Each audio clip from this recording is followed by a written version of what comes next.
Livro Memórias Póstumas de Brás Cubas. Autor Machado de Assis. Ao verme que primeiro roeu as frias carnes do meu cadáver dedico como saudosa lembrança estas memórias póstumas. Ao leitor. Que Stendhal confessasse haver escrito um de seus livros para 100 leitores, coisa que admira e consterna. O que não admira, nem provavelmente consternará, é se este outro livro não tiver os 100 leitores de Stendhal, nem 50, nem 20, e quando muito, 10. 10? Talvez 5. Trata-se, na verdade, de uma obra difusa, na qual eu, Brás Cubas, se adotei a forma livre de um Cerne, ou de um Xavier de mais TRE, não sei se lhe meti algumas rabugens de pessimismo. Pode ser. Obra de finado. Escrevi-a com a pena da galhofa e a tinta da melancolia, e não é difícil antever o que poderá sair desse conúbio. Acresce que a gente grave achará no livro umas aparências de puro romance, ao passo que a gente frivola não achará nele o seu romance usual, ei-lo aí fica privado da estima dos graves e do amor dos frivolos, que são as duas colunas máximas da opinião. Mas eu ainda espero angariar as simpatias da opinião, e o primeiro remédio é fugir a um prólogo explícito e longo. O melhor prólogo é o que contém menos coisas, ou o que as diz de um jeito obscuro e truncado. Conseguintemente, evito contar o processo extraordinário que empreguei na composição destas memórias, trabalhadas cá no outro mundo. Seria curioso, mas nimamente extenso, aliás desnecessário ao entendimento da obra. A obra em si mesma é tudo, se te agradar, fino leitor, pago-me da tarefa, se te não agradar, pago-te com um piparote, e adeus. Brás Cubas. Capítulo 1. Óbito do autor. Algum tempo hesitei se devia abrir estas memórias pelo princípio ou pelo fim, isto é, se poria em primeiro lugar o meu nascimento ou a minha morte. Suposto o uso vulgar seja começar pelo nascimento, duas considerações me levaram a adotar diferente método. A primeira é que eu não sou propriamente um autor defunto, mas um defunto autor, para quem acampa foi outro berço. A segunda é que o escrito ficaria assim mais galante e mais novo.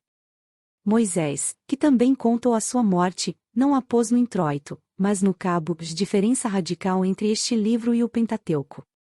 Dito isto, expirei às 2 horas da tarde de uma sexta-feira do mês de agosto de 1869, na minha bela chácara de Catumbi. Tinha uns 64 anos, rijos e prósperos, era solteiro, possuía cerca de 300 contos e fui acompanhado ao cemitério por 11 amigos. 11 amigos. Verdade é que não houve cartas nem anúncios. Acresce que chovia, peneirava, uma chuvinha miúda, triste e constante e tão triste, que levou um daqueles fiéis da última hora a intercalar esta engenhosa ideia no discurso que proferiu à beira de minha cova. Vós, que o conhecestes, meus senhores, vós podeis dizer comigo que a natureza parece estar chorrando a perda irreparável de um dos mais belos caracteres que tem orado a humanidade. Este ar sombrio, estas gotas do céu, aquelas nuvens escuras que cobrem o azul como um crepe funéreo, tudo isso é a dor crua e má que lhe rói a natureza às mais íntimas entranhas, tudo isso é um sublime louvor ao nosso ilustre finado. Bom e fiel amigo. Não me arrependo das 20 apólices que lhe deixei. E foi assim que cheguei à cláusula dos meus dias, e foi assim que me encaminhei para um Discovery Country de Hamlet, sem as ânsias nem as dúvidas do moço príncipe, mas pausado e trôpego, como quem se retira tarde do espetáculo. Tarde e aborrecido.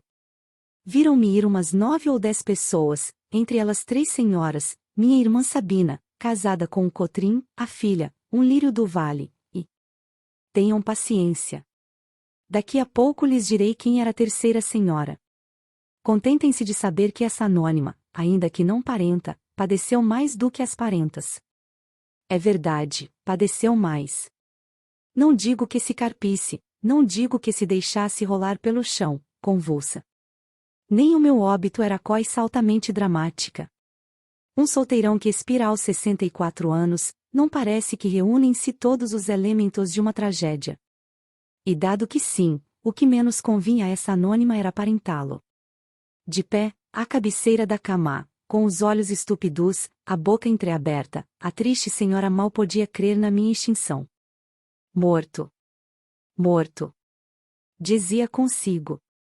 É a imaginação dela, como as cegonhas que um ilustre viajante viu desferirem o voo desde o Ilício às ribas africanas, sem embargo das ruínas e dos tempos, a imaginação dessa senhora também voou por sobre os destroços presentes até as ribas de uma África juvenil. Deixá-la ir, de lá iremos mais tarde, de lá iremos quando eu me restituir aos primeiros anos. Agora, quero morrer tranquilamente, metodicamente, ouvindo os soluços das damas, as falas baixas dos homens, a chuva que tamborila nas folhas de tinhorão da chácara, e o som estrídulo de uma navalha que um amolador está afiando lá fora, à porta de um correeiro. Juro-lhes que essa orquestra da morte foi muito menos triste do que podia parecer. De certo ponto em diante chegou a ser deliciosa. A vida estrebuchava-me no peito, com uns ímpetos de vaga marinha, esvaía-se-me a consciência, eu descia a imobilidade física e moral, e o corpo fazia-se-me planta e pedra e lodo, e coisa nenhuma. Morri de uma pneumonia, mas se lhe disser que foi menos a pneumonia, do que uma ideia grandiosa e útil, a causa da minha morte, é possível que o leitor me não creia, e todavia é verdade.